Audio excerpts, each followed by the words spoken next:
Nainangutan na sa akong post kung sa daw ingredients ani ako ang kamote delight. Kung naapod mo'y kamote diha, pwede po din yun ibuhaton. Syempre, una sa tanan, dapat naatay kamote. Pwede nimo siya diretso pabukalan, pero nga ako ang gibuhat ako asa siyang gipanitan o gichop-chop. Mas dali man gud siya maluto kung ingani na siya kagagmay. Ang ako apong ganahan ani kay sabay-sabay na sila maluto. Para sa ako ang disadvantage man gud atong buo nimo siyang pabukalan. Luto na or humok na kaayo ang sagawas pero ang sa sulod kay gahi pa. Off topic lang tano pero kani gud nga strainer mao jud ni siya akong best budol online. So balik ta sa kamote no. Gihugasan na nako ang kamote bag-o nako ni siya pabukalan para matanggal to iyang mga tagok-tagok. Mao na ni siya to nang ibutang sa kalaha para pabukalan. Unya tan-awa ninyo akong kamot o di ba nagdikit-dikit ang mga tagok-tagok. Mao lang pud na siya ang disadvantage pag imuha pagani yung i-chop-chop kaysa sa pabukalan nimo siya diretsyo. Pero actually pwede man ka magsuot og gloves, wala lang jud ko ni gamit. O fast forward na nagbukal-bukal na ang atong kamote.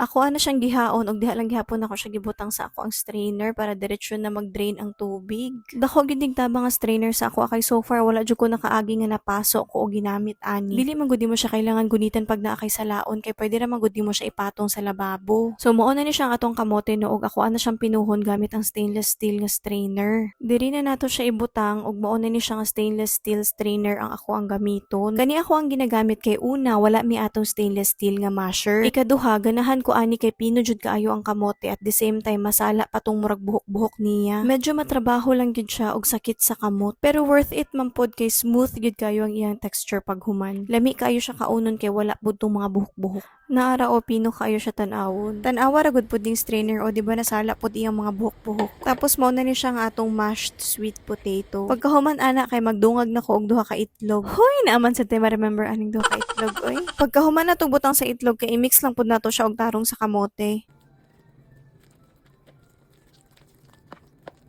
So, ingani na ang iyang itsura pag na-mix na nato siya og tarong. Aside ay sa egg, kay nagdungag po ko aning mixture sa condensed evap og butter. Ang 1 tablespoon nga butter, 1/4 nga evap og 1/2 nga condensed milk. Gimix lang nako sa pan nga nakalohit lang sa stove. Tapos ako lang gid siyang gikutaw-kutaw hantod sa medyo sticky na siya. Then ako na siyang gihaon og gisagol na diri sa kamote. Ang kadaghan aning mixture nga ako ang gisagol kay depende ra pud sa katamis nga ako ang gusto. Pag tilaw man gud nako sa kamote kay dili kaayo siya tamis mao nang naisipan nako nga butangan og ingani. Tapos ginamixan ako siya og tarong bag-o nako siya tilawan og balik para makabalo ko kung kailangan pa nako dungagan or dili ina ang akong mixture nga gibutang. So diri pag tilaw nako medyo nakulangan pa jud ko mo nang nagdungag na pud ko atong condense. Kung mapansin ninyo ang ako ang mixture kay medyo brown. Ang napalit man gud sa akong bana nga condense kay medyo brown na gid siya daan. Mao nang pagluto sa iya kay nisamot gid siya ka brown nga mura na gid siya caramel sauce tan-awon. So mao ni siya ang parchment paper nga ako ang i-cover diri sa baking pan nga ako apong gamiton. So diri agitan siya na lang nako ng parchment paper nga ako ang gigamit. Actually, non-stick man ni siya nga baking pan og dili naman jud ni kailangan og parchment paper. Pero para sa ako, ang main purpose man gud nga nung nagabutang kog ingani kay para paghabwaon na nako ang ako ang gibake gikan diha sa baking pan, dali lang siya maalsa. Dili na pud ako kailangan hulaton nga medyo mubugnaw pa ang baking pan bag-o nako makuha ang ako ang gibake. Pwede na nako siya alsahon diretso gamit ang kaning mga side sa parchment paper. At this point,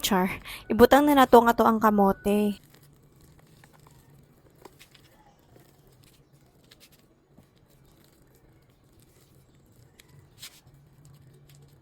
Dinhiya kay ako lang siya ginataktak para medyo even ang ato ang kamote sa baking pan. Tapos ang sa ibabaw kay gi-flattened lang pud nako kay butangan pud nako siya atong milk mixture. Gibutangan ako ging ani para pag bake medyo sunog ang iyahang top. Ganahan manggod ko nga pagkaon nako medyo pagod-pagod ang sa gawas tapos sa sulod kay dili. Butangan manggod pud nako nig cheese ang ibabaw para mag-complement ang lasa sa tamis ug parat. Gina-spread lang nako ang mixture sa ibabaw to make sure nga tanan mabutangan. Mao day ni ang oven nga ako ang ginagamit ang Eureka nga 30 liters. Na preheat na pud nako ni siya bag-o pa nako gibutang ning kamote. Giset lang nako ni siya sa bake mode 180 degrees for 18 minutes. Actually pwede lang gani siya 10 to 15 minutes kay luto naman jud ding ato ang kamote. Pero since gusto nako nga medyo pagod-pagod ang iyahang top, mao nang ako siyang gipadugay-dugayan. Pwede pud ni siya buhaton sa stove kung wala mo'y oven pero wala pa nako na try, mao nang wala pa pud ko'y ma-share. Puhon mag-share kog ako ang video kung matry na nako nga sa stove di siya lutoon. So mao na ni ang iyahang itsura katong nagawas na siya sa oven ug while init pa siya ako na siyang butangan og cheese. Ang cheese nga ako ang gigamit dire kay katulang ordinary nga cheese. Feeling na ko mas lami kung ang gamiton kay katong easy melt or katong quick melt. So diri ako nang hiwaon nang ako ang gibake nga kamote kay gigutom na daw akong bana. Kani di siya nga merienda gibuhat na ko ni para sa ako ang bana. Kay dugay na gyud siya nagalambing sa ako ang buhatan daw nako siya atong kamote og itlog lang nga giluto. Pero feeling extra man ko ani nga time mao nang ako agid siyang gibake. Tapos gibutangan ako siya og cheese kay ako ang bana ganahan jud kaayo og cheese. So mao na ni siya ang atuang kamote delight.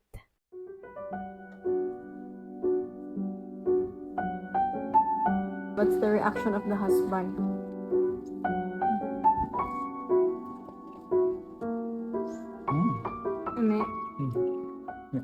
Kung naabot ka diri nga part sa imuhang pagtan-aw, daghang salamat. Don't forget to like, share, and subscribe. Bye!